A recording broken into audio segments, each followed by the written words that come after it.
Hi friends, मैं आकांक्षा Sharma GK with आकांक्षा में आपका स्वागत करती हूँ। फ्रेंड्स, आज हम पढ़ने वाले हैं स्वदेशी तकनीक या देशज तकनीक, मतलब ऐसी तकनीक जिनका विकास हमारे देश में ही हुआ है, उसको हमें बताना है।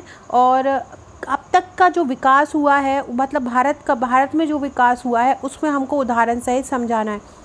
ये आपको 200 शब्दों में भी आ सकता है और 50 शब्दों में भी आ सकता है, मतलब 11 नंबर में भी आ सकता है और 5 नंबर में भी आ सकता है। दोनों तरीके से अलग अलग मैंने क्वेश्चन फॉर्म किए हैं। अब दोनों को मिला के जब आप लिखेंगे तो ये 200 शब्दों का हो जाएगा और अलग अलग लिखेंगे तो ये आपका 100 शब्दों का हो जाएगा। तो चलिए देखते हैं। ये हमारे MPPSC मेंस क्रैश कोर्स की M सीरीज़ जो चल रही है उसका 38वां भाग है। इसके पहले के भाग अगर आपने नहीं देखे हैं तो देख लीजिएगा। और जिनसे मैं ये पढ़ा रही हूँ मेरे साइंस टेक का नोट्स का मेरा जो पूरा मेंस का पैकेज है, जो आप लेते हैं, उसका विज्ञान तकनीकी वाला जो पार्ट है उससे ये क्वेश्चन लिया गया है। पेपर 3 यूनिट 7 का ये टॉपिक है। तो चलिए स्टार्ट करते हैं। सबसे पहले हम ये देखेंगे कि स्वदेशी तकनीक या देशज तकनीक होती क्या है और उसकी विशेषताएँ। फिर हम उसकी उदाहरण पढ़ेंगे भारत के परिप्रेक्ष्य में। यही हमको अपने आंसर में लिखना है। ये विज्ञान प्रौद्योगिकी का नोट्स है। अगर आप इसको सिंगल लेना चाहते हैं तो इसकी सॉफ्ट कॉपी 400 रुपये की है। और अगर आप पूरा पैकेज के साथ लेना चाहेंगे तो पूरे पैकेज में आपको अलग से हार्ड कॉपी, आप सिंगल हार्ड कॉपी लेना चाहेंगे तो वो नहीं आएगी, आपको पूरा पैकेज मेंस का लेना पड़ेगा। मेंस का पूरे पैकेज की 39 बुकलेट है। अभी नवरात्रि में ऑफ़र भी चल रहा है, कल लास्ट डेट है, तो अब ये 39 बुकलेट वाला पैकेज मंगवा सकते हैं। आप भारत में कहीं भी रहते हो आपके पास ये डिलीवर हो जाएगा। इसमें आपको 12 बुकलेट 3 मार्कर की मिलेंगी, बाकी 27 बुकलेट आपको 5 नंबर और 11 नंबर की मिलेंगी। साथ में इसके आपको 25 व्हाट्सएप के ग्रुप मिलेंगे जहाँ पे आपको बहुत अच्छा कंटेंट दिया जाता है। वो आंसर राइटिंग के लिए क्वेश्चन आंसर्स दिए जाते हैं। साथ में प्री का पैकेज भी आप लेना चाहते तो ले सकते हैं। प्री की आपको 12 बुकलेट मिलेंगी। देशज तकनीक क्या होती है? इसको स्वदेशी तकनीक या स्वदेशी प्रौद्योगिकी भी बोलते हैं। स्थान विशेष की तकनीक पर आधारित परंपरागत तकनीक, मतलब जो किसी स्थान विशेष की विशेषता बताती हो उसको हम देशज तकनीक कहते हैं। यह किसी विशेष सभ्यता या समाज की पहचान होती है। तो देशज तकनीक या स्वदेशी प्रौद्योगिकी किसे कहेंगे? स्थान विशेष की तकनीक पर जो आधारित होती है, यह एक परंपरागत तकनीक होती है। ये किसी विशेष सभ्यता या समाज की पहचान होती है। ये जो देशज तकनीक, अगर आपको ये 3 मार्क्स में आ जाता है तो आपको केवल इतना ही लिख देना है। अगर आपको 5 नंबर में आता है कि देशज तकनीक की विशेषताएं बताइए, तो आपको क्या करेंगे? पहला पॉइंट लिखेंगे, इसको स्थानांतरित करने के लिए किसी प्रशिक्षणशाला की आवश्यकता नहीं होती, क्योंकि ये देशज तकनीक है। हमारे क्षेत्र का हर व्यक्ति उस क्षेत्र के बारे में जानता है। हमको कहीं बाहर से प्रशिक्षण लेने की ज़रूरत नहीं होती। तो इसको स्थानांतरित करने के लिए किसी प्रशिक्षणशाला की आवश्यकता नहीं होती। यह उस वातावरण के प्रति जिम्मेदार, संवेदनशील होने के साथ साथ नवीनीकृत होने की योग्यता भी रखता है। कोई भी जो उस क्षेत्र की तकनीक होगी वो ऑटोमेटिकली उस वातावरण में घुल जाएगी, और अगर उसको कुछ प्रोग्रेस करना हो तो वो अपने वातावरण में घुल मिलकर और भी ज़्यादा नवीन तकनीक में भी बदल सकती है। ये हमारे राष्ट्र को सम्मान बढ़ाने वाला है, सम्मान बढ़ाने वाला आंतरिक मूल्य है।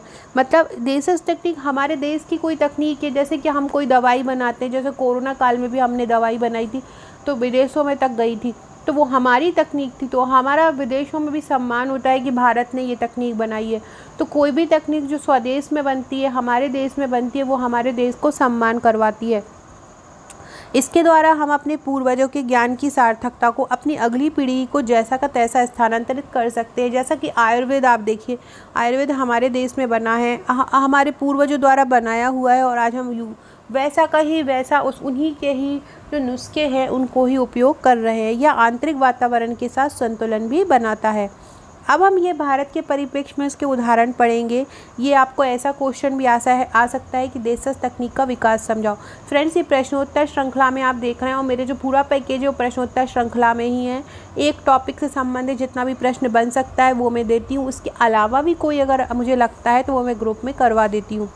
पहला है उदाहरण, 85% स्वदेशी तकनीक से निर्मित अग्नि 5 मिसाइल यह उम्मीद जगाती है कि हम देशज ज्ञान, स्थानीय संसाधनों और बिना किसी बाहरी पूंजी के वैज्ञानिक उपलब्धियां हासिल करने में सक्षम है। जो अग्नि 5 है उसमें 85% स्वदेशी तकनीक का उपयोग हुआ है, जिससे यह साबित होता है कि हम भी वैज्ञानिक उपलब्धियां हासिल करने में सक्षम हैं।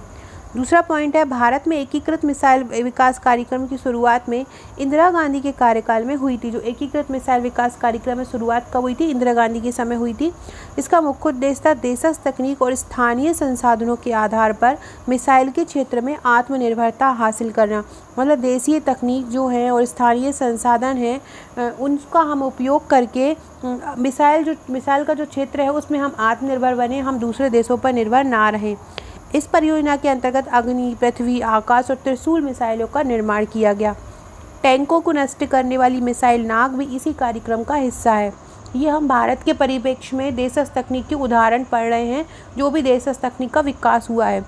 पश्चिमी देशों को चुनौती देते हुए यह देशज तकनीक भारतीय वैज्ञानिकों ने इंदिरा गांधी के प्रोत्साहन से इसलिए विकसित की थी क्योंकि सभी यूरोपीय देशों ने भारत को मिसाइल तकनीक देने से इनकार कर दिया था। हमारा देश बहुत सारी चीज़ें जानता है, हम लोगों में बहुत ज़्यादा कौशल है, लेकिन हमारा वो उभर के नहीं आ पाता। जब भी जहाँ पे कोई हमारी कमी को बता देता है तब हमें बहुत जोश आ जाता है और हम वो चीज़ करने लगते हैं। यही इसमें हुआ था कि इंदिरा गांधी ने इसको इसलिए बनाने का जोर दिया था क्योंकि यूरोप जो देश जिनसे हम मिसाइल के लिए मिसाइल लेते थे या मिसाइल तकनीक लेते थे उन्होंने हमें देने से इनकार कर दिया था। तभी इंदिरा गांधी ने इस चीज़ को प्रोत्साहन दिया था। तो इस प्रकार से हम इसके उदाहरण लिख सकते हैं। इसके अलावा देशज तकनीक पर आधारित ध्वनि की गति से तेज रफ्तार से चलने वाला युद्धक विमान LCA तेजस का विकास किया गया। इसी तकनीक में हमारे देशज तकनीक पर आधारित है तेजस, जिसका विश्व में भी बहुत ज़्यादा नाम है।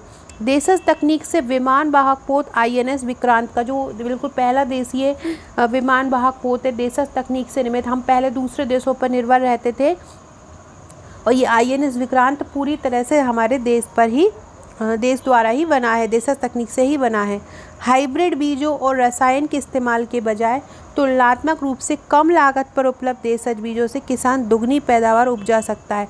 हाइब्रिड बीजों मतलब दो अलग अलग प्रकार के जीवों को संकरण कराना। वो हाइब्रिड बीज में अलग अलग प्रकार के गुण हों और रसायनों के इस्तेमाल के बजाय तुलनात्मक रूप से अगर हम देशज बीज हमारे देशीय बीजों का उपयोग करें, हमारा जो पहले से चलता आ रहा है, तो हम दुगनी पैदावार उपजा सकते हैं।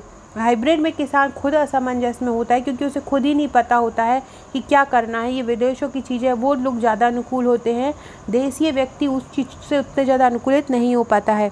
मध्य प्रदेश के अलीराजपुर जिले के सोनवा ब्लॉक के भील आदिवासियों ने अपने इलाके की भू आकृतियों से तालमेल बिठाती पाट पद्धति विकसित की है। यह जल प्रबंधन का पर्यावरण के अनुकूल व्यावहारिक और देशज तरीका है। डॉक्टर अशोक झुनझुनवाला के प्रयत्न से सूचना प्रौद्योगिकी में नई दिशा की ओर प्रयास को महत्व मिला है। तो इस प्रकार से हमने जल प्रबंधन हो, हमारे मध्य प्रदेश में हो, हाइब्रिड बीज में हो, विज्ञान तकनीकी में हो, अंतरिक्ष विज्ञान में हो, जो भी हमने देशज तकनीक में विकास किया है तो वो हमने यहाँ पे लिखा है। अब कोई क्वेश्चन ऐसा भी आ सकता है देशज तकनीक के विकास को समझाओ, तो भी आपको इसी प्रकार से लिख देना है। फिर आपको निष्कर्ष में लिख देना है, निष्कर्षतः हम देशज तकनीक में लगातार हम देशी तकनीकों का उपयोग करके लगातार तकनीकी क्षेत्र में आगे बढ़ रहे हैं और भारत अपना नाम विश्व पटल पर प्रौद्योगिकी के मामले में लिखवा रहा है। तो इस प्रकार से आप अपना निष्कर्ष लिख सकते हैं। Okay friends, thank you friend. Description box में आपको व्हाट्सएप टेलीग्राम ग्रुप का लिंक मिलेगा, आप वहाँ से ज्वाइन हो जाइएगा। Okay friends, thank you.